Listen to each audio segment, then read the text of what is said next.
Batu bara itu apa sih katanya, Kang? Batu bara apa ya kemarin dia? Barang Tuhan. Barang Tuhan bagi rata. Barang Tuhan bagi rata batu bara. Padahal secara gitu pengusaha-pengusaha tambang kaya-kaya semuanya. Nggak ada pengusaha tambang miskin kan? Iya.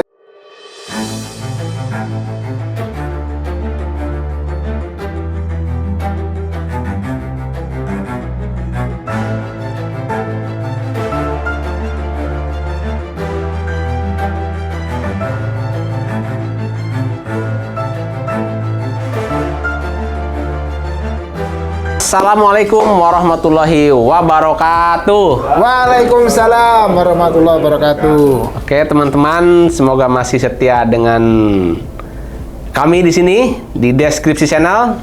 Seperti biasa, bahas tentang berita-berita yang viral untuk pekan-pekan ya biasa. Masih di segmen Dupa nih, Dupa Dunia Pajak. Yes, dunia pajak. Pergerakan tetap, walaupun belum ada Apa? tanda-tanda gitu. Sudah ada hidal. Nggak ngerti-ngerti nih di YouTube ini. Udah dikasih kode. Ini YouTube gitu. Ini kode Dupa, ini kode ini sebenarnya. Digenjot dong, jam tayangnya digenjot. Jam tayang dikit lagi ya.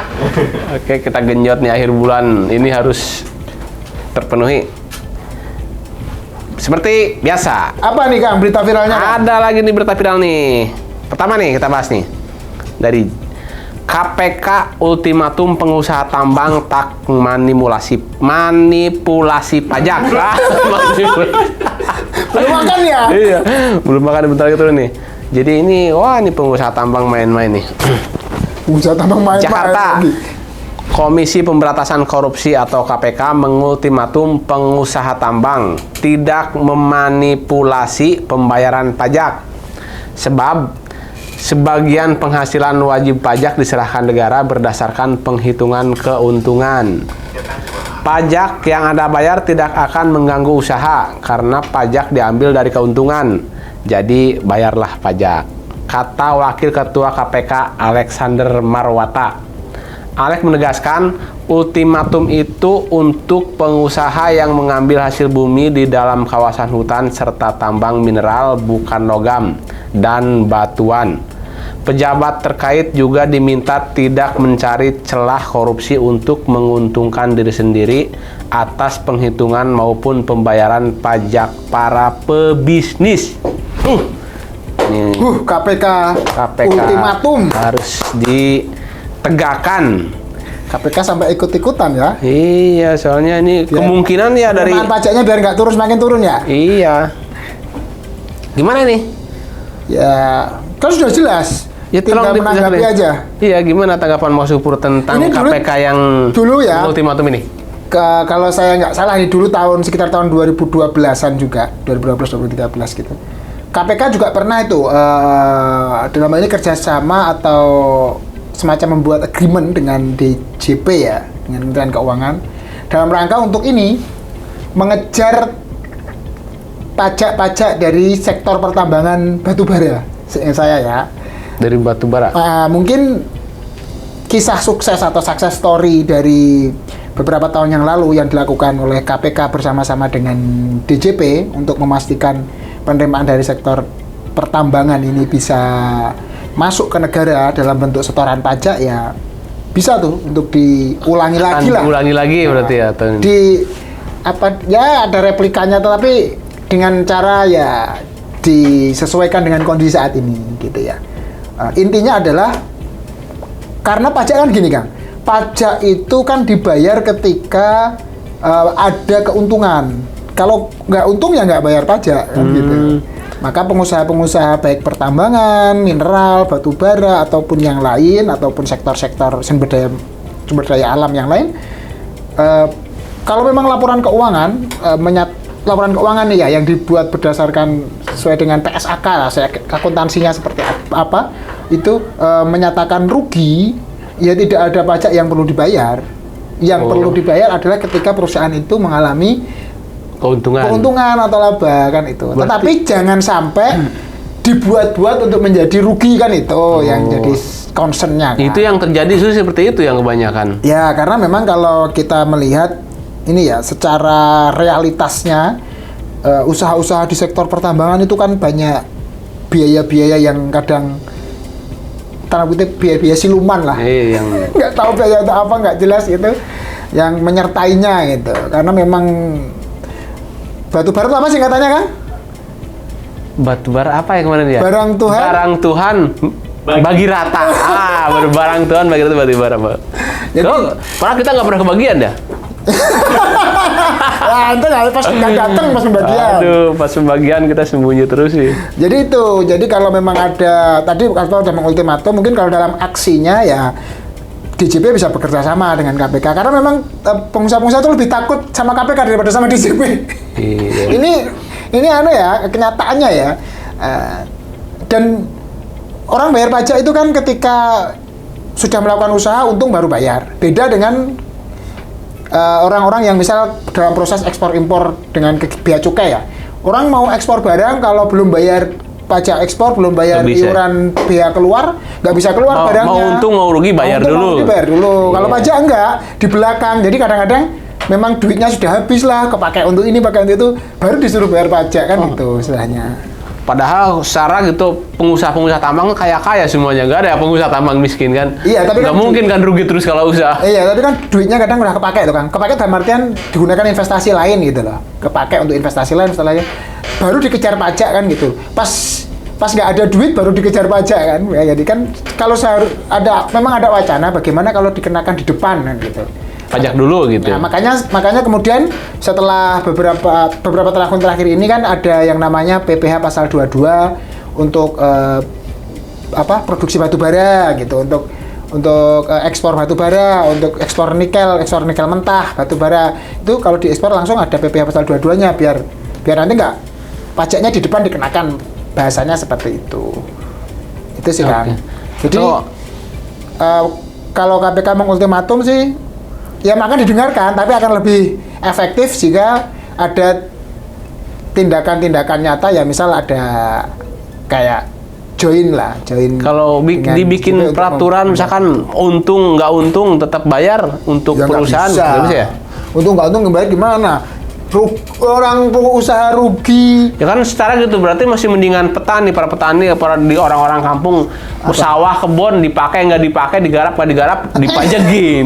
Lebih tanggung jawab orang-orang kecil berarti ya. Kalau PBB-nya tetap kena, misal tambang itu rugi ataupun nggak rugi, pajak bumi bangunannya tetap bayar. Ini yang dibahas adalah pajak atas keuntungan perusahaan. Penghasilan. Nah, gitu Kang. Oke. Semoga jadi- KPK bisa membantu DJP dalam mengumpulkan uang pajak yang harusnya memang masuk ke negara lah. Iya, Itu mudah-mudahan. Jadi buat para pengusaha tambang jangan main-main lah. Kalau untung ya untung, jangan untung dibilang rugi biar nggak bayar pajak ya, bayar pajak biar sama-sama makmur, biar rakyat yang lain ikut merasakan Ya. barang Tuhan bagi rata itu kayak apa rasanya gitu kan. Ya ngomong dia loh ya, bukan kita ya.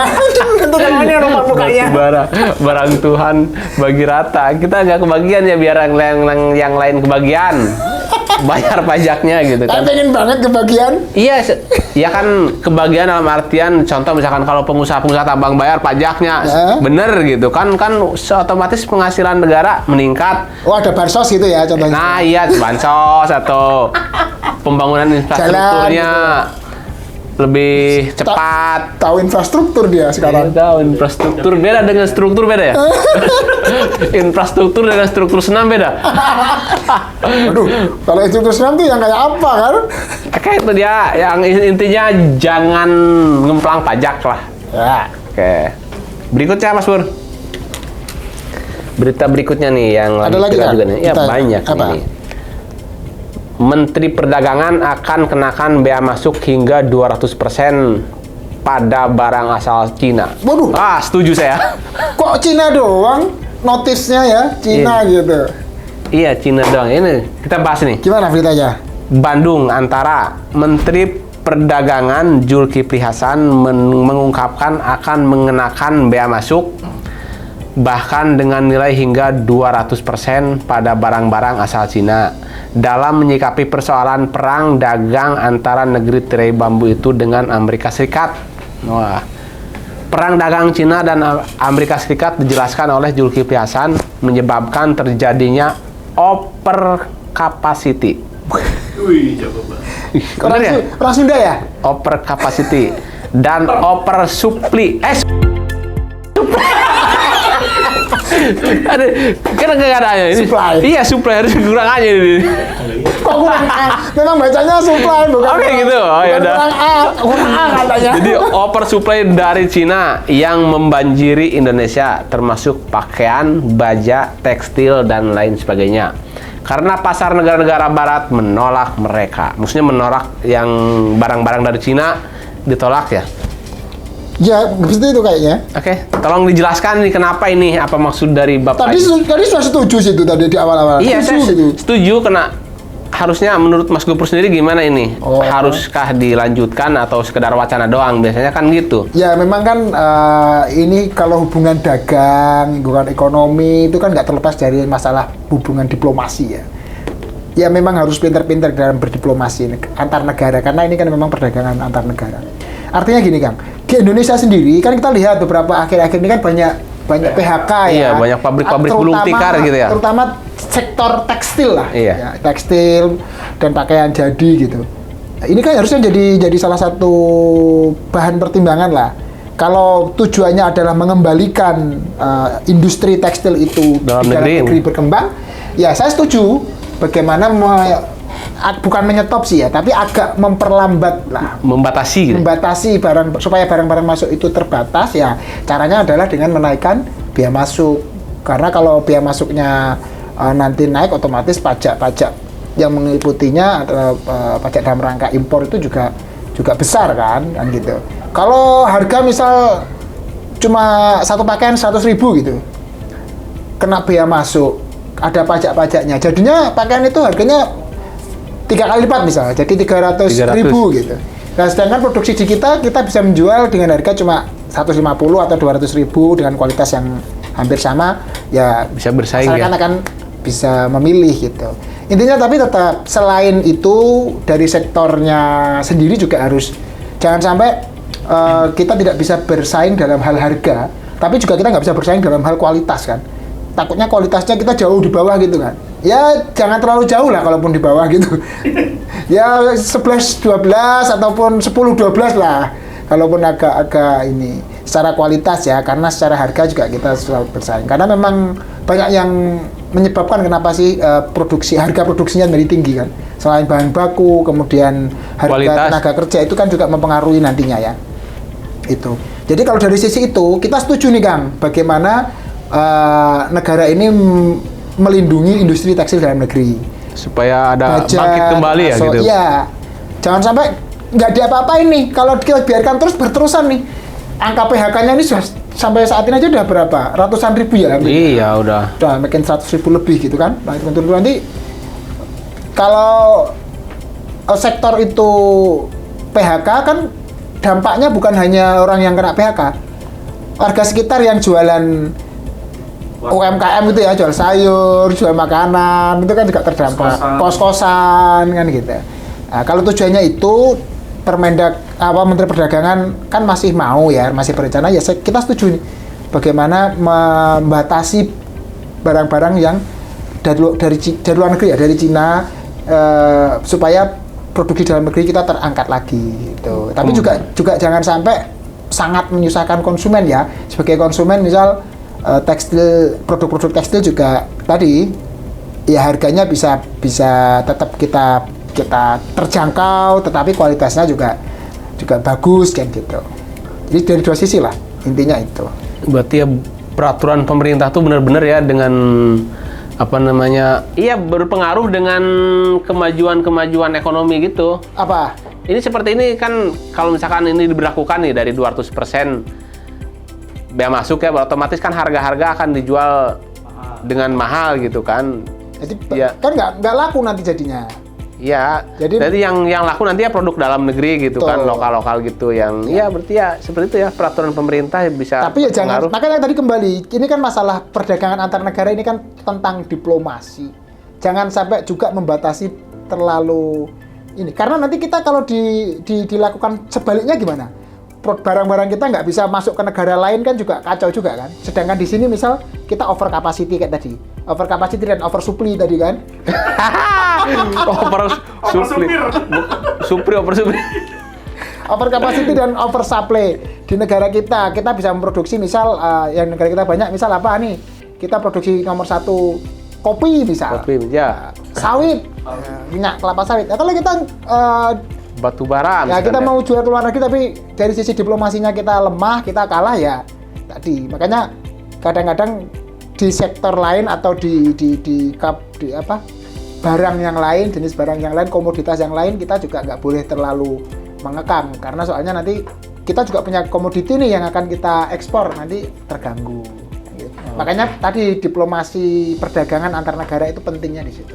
Itu sih Kang. Oke, jelas sekali teman-teman. Buat yang belum jelas, silahkan seperti biasa tulis aja di komen. Jelas tapi kan tadi over capacity dan over supply tadi Ya, kan over perlu supply. garis bawahi. Oversupply. Ini yang penulisnya kurang A ini. Apa emang gitu? Kurang emang tulisannya begitu. Oke. Oke, teman-teman, itu dia buat yang belum jelas, silahkan cari referensinya atau tulis komen untuk lebih dijelaskan lagi nanti di komen. Terima kasih sudah setia menyimak kami ya, menonton video-video kami. Jangan lupa subscribe, share, dan like tentunya. Assalamualaikum warahmatullahi wabarakatuh.